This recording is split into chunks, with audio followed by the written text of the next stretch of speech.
Today, Indians require Wi-Fi. Yes. Today, Indians require like mobile range.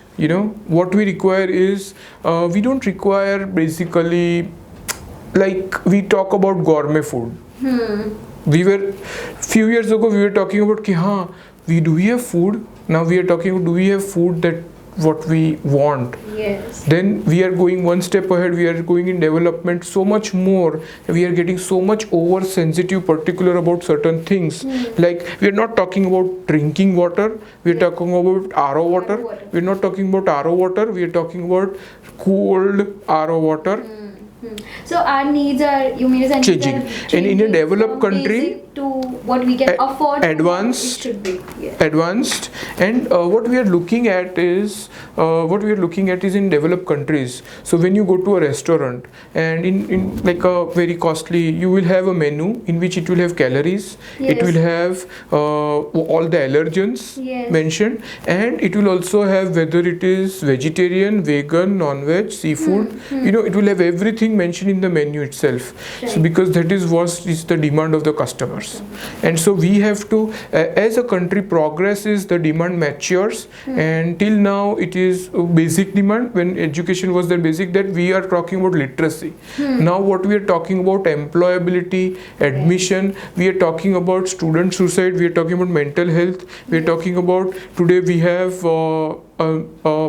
circular on the bag weight. So we are talking about physical, mental well-being. So I am saying we are rapidly progressing.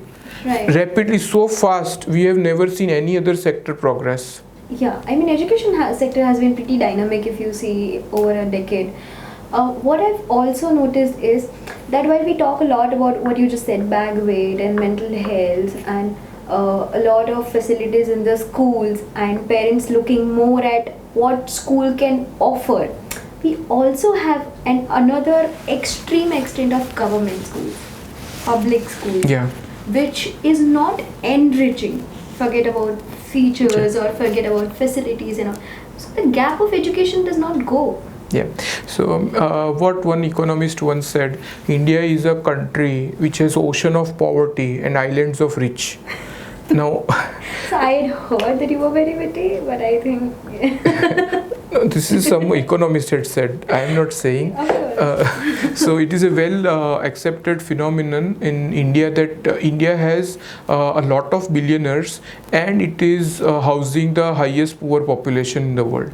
So what we are seeing is an economic divide. So Bill Gates has very interesting theory. What he says is that to get people out of extreme poverty, who are living in less than $1 a day income, is very difficult.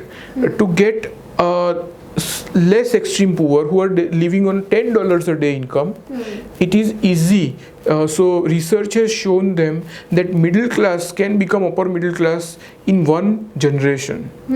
Poor can become middle class in a few years, few decades. But for extreme poor to get into even poor, it will take more than a generation. Sure. So the problem what we are facing here is we have extreme poor. We have world's 27% of extreme poor in India. How do we make them poor? Yes. Now government schools fill that gap. Yes. They are giving free education accessible to a lot of places, and government schools are addressing this thing. Now that is the most difficult challenge. For a school like Udgam School, we have upper middle class. Yes. We tell please send, this is what our notice goes from our school, please send 2 pieces of card paper with your child tomorrow for an art and craft project. Oh. And 80% of the parents send them. Yes. Try this at a government school. Nobody will know how to read and write. Yes. Nobody will read the notice, even if they know how to read and write. If they read, if they know, they would have the money to. Yes. They don't know what is a card paper. Yeah. Okay, so it's so difficult to address education. Yes. In extreme poverty, and in India we have these two things. So it's so easy for Udgam or classes of a CBSE school to conduct, but for government it is very difficult. Right. What I've also figured with what you said about the growth of Utgam School, you know, when you came in, how many students you had and how many you have now, and how education is progressing. We see a lot of schools using what do you say, numbers in particular for benchmarking the quality of education in the school. Yes. Yeah. And a lot of them are moving towards skill-based education as well. Because I think it's becoming, what do you say, a 2020 goal as well, that we need to impart something other than the curriculum as well.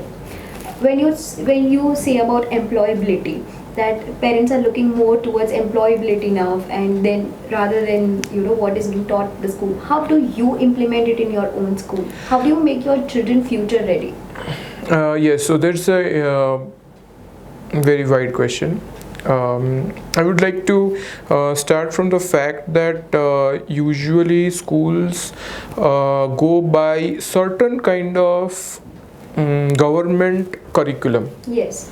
So we follow CBSE curriculum. CBSE gives you us a textbook and we impart that. So that's like given, like that's like baseline. So when you go to a restaurant, you get food. That's like baseline. Now what we are talking about is things which we feel is the right thing to do.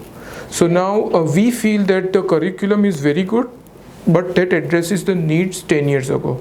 Today's needs are different. Today's needs are students want it to be interesting.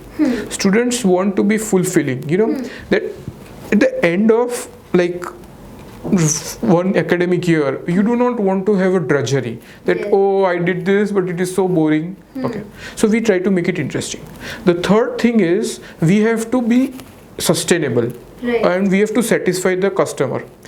In the larger perspective, that is given to us. So if our parents say, please serve soft drinks in the school because in canteen hours our children are refreshed, we will never do that because it is sugary, it is bad, and no matter what they say, we are not going to do that. Yes. However, if they say that serve a nutritious meal in canteen, we would love to do that. Right. So here's the thing, what we have seen that parents want, apart from the baseline curriculum, they want something extra. Yes. Because today's logistics is not viable for them to sign up for multitude of classes.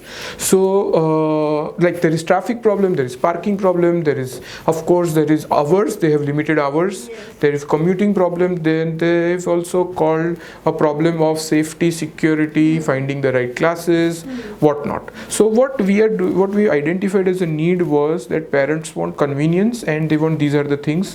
We could integrate that in our timetable so education is interesting. Right. So student at the end of the day doesn't say that tomorrow I don't want to attend the school because it is same old boarding, math, science, English, and I hate the teachers, I hate my friends, I don't want to come. So we put some what we call is break period. It is actually not to educate them tennis or table tennis or skating. It is to give them break from the Monotonous class. monotony. And that so if you see humans, if they are given the right amount of break, their productivity increases. Okay. And we have data as to attendance, that how people are attending. We are seeing a tremendous increase in attendance whenever there are periods of interest on that day. I mean, this is so fascinating when I listen to you, that you analyze the data of Yeah. attendance also and then run school, I mean, the same way. Which So- also reassures me that you use a lot of data. Yeah, to take- so here's the thing, how